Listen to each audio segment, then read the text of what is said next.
His home games. That's Rick Zamperin from 900 CHML Radio. Steve Milton from the Hamilton Spectator.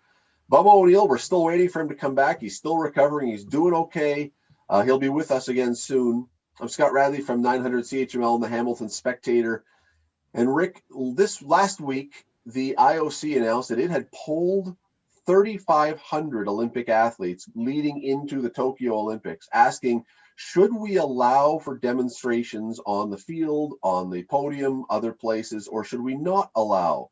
You know, Tommy Smith and John Carlos fist in the air or taking a knee or whatever. And by a pretty overwhelming majority, 70% said no protests. This is for sport. This is not for politics. So there will be no protesting allowed in Tokyo. Good idea, bad idea? Well, number one, I have a hunch that there is going to be maybe a protest statement or two, maybe not overtly as what Carlos and Smith did, but obviously different time, although, some instances that happened back then are still happening today, but I'm not sure we're going to see any of that. There might be stuff that's pandemic related, freedom related, that kind of stuff. But I think at the end of the day, this Olympics has already been delayed a year, more than a year.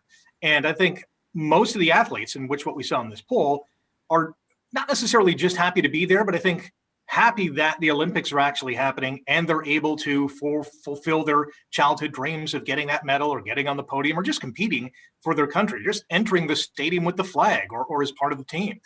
So I'm not surprised by the poll results, but I do think there might be a little statement or two during the games. I don't believe this poll. I don't believe the verity of the poll. I mean, you could probably, I just think, first of all, how many countries are there?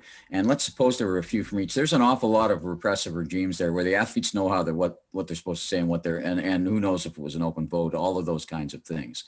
Certainly from, let's say, North American and Western Europe, I don't think that the majority, even a small majority, would agree to this, to that kind of thing, because now it's also open to what is actually a protest. Right. I mean, are they going to, if a Russian person mouths the words of the Russian athletes are representing independent, not Russia, right?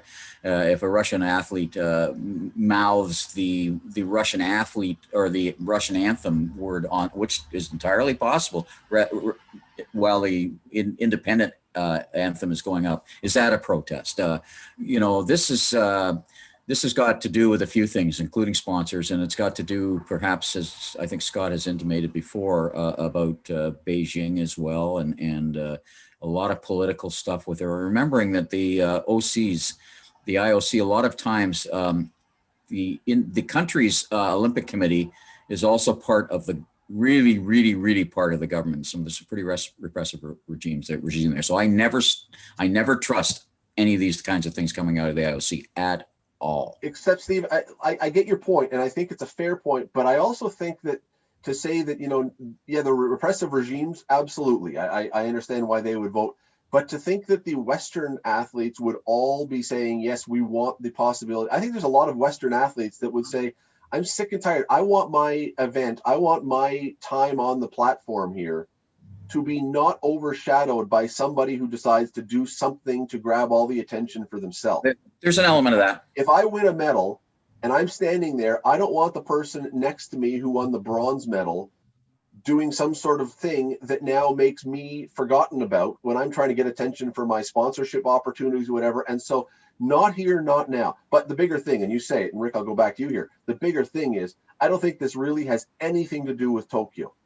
I think this has, they're doing this now so it doesn't stand out. But this is almost entirely, in my mind, about setting it up for Beijing, where protests are going to happen, whether you put in a ban or not. But this is about people going to Beijing and doing something that's going to stand against Beijing. But if you do it for then, it looks awkward. Do it now, set it up, show that it's in place, and then it's set.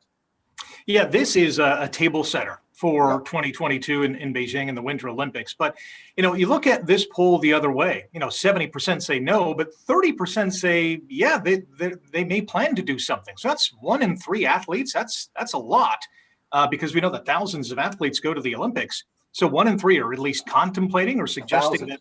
1,000 out of this poll, out of the 3,500, give or take, 1,000 said yes. Yeah, so I mean that's a large number. So again, I wouldn't be surprised if something happens. But yes, Tokyo and the IOC and some of the OCs around the world are saying, listen, we don't want this to happen, especially next year. Let's kind of set the table and put the wheels in motion for this kind of kumbaya Olympic Games. Steve, you've covered a million Olympics. What happens if someone does? All right, the rules in place now. The IOC says you can't. Someone says, forget that. I'm doing it. I'm on the podium. What happens? Well, that's one of the problems with the IOC having a ban like this. Now they got to do something. They depends on what this announcement is also accompanied by legislation later, because you can't do that by fiat. It almost has to be a Congress type thing. And I don't know that the Congress meets in time for these Olympics, which would. But they, if you sign, you have to sign an athlete's agreement when you go some kind of form like that when you go to events like this. And when you do, there may be something in there that says we will then subject ourselves to the discipline of the thing. And you do that in general, anyways, right? Because that includes the drug testing and all of those kinds of concepts, right? If I'm found guilty, I subject myself to the rules. But it really depends on what those penalties are. But I think they would. If they make it and they keep making it public, and it depends how it accelerates too. We don't know how much athletes might react to this as we get closer to the game. Some athletes are going to say something like they're going to say, "We're not going to be quiet." Well, if that now becomes a public battle, the IOC will have to take a public stand and they'll send them home. I mean, look, if this is a protest against an unpopular position, the IOC will easily, if someone wins a medal and they protest something that, if they do a white supremacy sign or something, that's an easy one. All right, they'll react. It gets more tricky when you have someone from, Steve, you said some of these repressed nations who do something now against the people who are imprisoned for political reasons. And then does the IOC really want to wade into that and and then because you've then made the athlete a martyr, and it gets a million times worse. Well, that's a general principle behind all of this from the IOC's standpoint. And on the surface, you can kind of buy it. Let's keep the politics out, because you could have the politics on the, what maybe many of us here would characterize the good side and the bad side. So it's a blanket thing, keep it out. But especially in North America, we're at a stage here, we're past a tipping point where now is not the time is any kind of argument anymore. It'll only be a tipping point if it keeps tipping. So I can't see. I mean, there's a lot of high principled athletes do what we would call amateur sports, because most of the time you're doing it only because you love the sport. Because you're not in the limelight, except for maybe the World Championships every year, and that's only in 3 or 4 sports, and the Olympics every year or every 4 years. So there's a lot of highly principled athletes in Olympic sports, and so I don't know where this is going to go. I wish I was going to the games to see that. That'd be one of the things I keep my mind on, or my watch on, pretty quick. And the other part of that is, yes, there's a TV audience, but there's no human audience there too. We don't know how that's going to affect things. We don't know how it's going to affect anything at the games. Yeah, I'd love to see where the line is, because, I can envision, a marathoner in Africa saying, who has maybe dual citizenship, and maybe his or her mother is from Yemen or Syria, and says, I won this race for, all the refugees in Syria. Is that too of a political statement for the IOC to say, you shouldn't have said that, we're going to penalize you, or whatever the case is? I'd like to see where that line is drawn and how close an athlete can get to that line. Don't trust. That's a great point. Do not ever trust the IOC to see the fine point.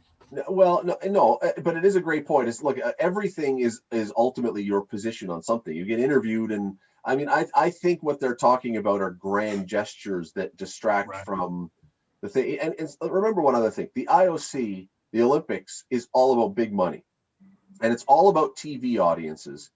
And I think a lot of people, and look, people have their political views for sure. But I also think a lot of people are ready for something to watch, some sports, some entertainment that is not purely political. They want an escape, and they're hoping that the Olympics can provide that for the summer, that you tune in and you can just watch modern pentathlon for the only time you will ever watch it in 5 years, and not have to be. I don't think you can generalize on that. Political thought. I don't think you can generalize on that.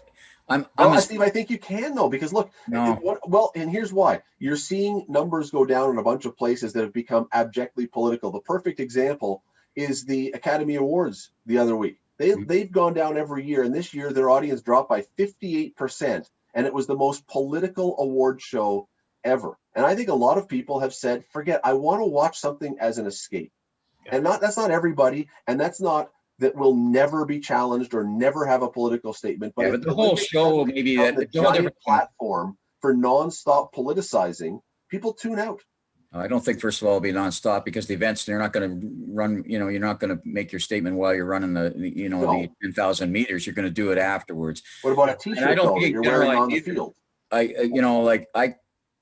I'm a big sports guy and I love it. And I love, obviously, and we all do here, but I cannot tell you the exhilaration I felt when I saw those two guys up on the podium, given what was also going on in the world at that time. And they raised I went out of my mind, and a lot of people I knew did too. Now, we were in a minority, but I'm just saying you can't generalize. But Steve, you also had two guys. You had two guys at one moment do that. They stood out. They were an outlier. Yeah. They made their point. If that is it, people today, you would see not one or two guys do that potentially. You would see it as if those guys suddenly got praised and praised and praised by the media, you would see a drumbeat of people doing this kind of thing. And then now you're really into thin lines here, because what's politics, what's religion, right? What if you start thinking, as so many athletes do, we complain about it, but we don't turn it off when every single athlete these days thanks somebody that of a higher power and those kinds of things. And a lot of people are sort of against that too, right? They find that as a religious politicizing of sport and those kinds of things. And why do we even play the anthems? Is that look, there's no question the Olympics are all about politics, Rick, to begin with. Yeah, definitely. And I was just thinking, what if there's another? We're not too far removed from George Floyd. But what if there's another George Floyd type moment? Or more Asian hate, something really, overt, and someone from the States or Canada or, whatever the country is, says, I've just won this medal, or maybe I've just won the bronze. I'm on the podium. I can do something. I can send a message. Depending on where that athlete is in their career, if they're basically at the tail end, they might say, hey, this is my last hurrah. This is my last chance to do something, make a statement, put my name in history in terms of supporting a cause. They might do that and say, to heck with the ramifications. And you're right. You're right. Of course you're right. But it's also a Western-centric, a U.S.-centric view, because we're saying George Floyd is the preeminent issue that the world is concerned about. And look, I'm not dismissing that at all. That was the one that did go international. Yeah, but there's a ton of yes, there could be that, but then you've got protests against, as I say, against China, against Middle Eastern countries, against here. You could suddenly have everybody protesting everything, because there's plenty of things other than what's going on in the States. We're loaded on with what's happening in the States, but the world has problems all over the place, and you could end up with everybody protesting everything. And maybe that's the right way to go. Maybe absolute freedom to do it. But again, the Olympics are not society. Technically, it is still a private organization. Technically, they don't fall quite under the same free speech rules. And I'm a free speech almost absolutist, but private companies are allowed to make private rules, and so it's a trickier one. It's a trickier one. Wow. What do you think, Steve? You want to finish? You want to have one more? No, I'm good. What do you think? This would take months. Should the Olympic, now remember, this was a vote by the athletes. We don't know which athletes. We don't know which countries. We don't know what percentages. So take it with whatever grains of salt you choose to take it. But the Olympics asked the athletes to vote, and the athletes said no political demonstrations. Do you agree with that? Do you disagree with that? Is there a line in between? Is there a way to parse what demonstrations should be allowed or shouldn't be allowed, or no podiums, or no field, or no T-shirts, or no? Let us know. Comment. There's a million ways you can comment on this one. Let us know. Comment down below. And by the way, subscribe to these. Hit the notification bell so you can find out about them when they come up. We'd love to talk to you again soon. Have a good one.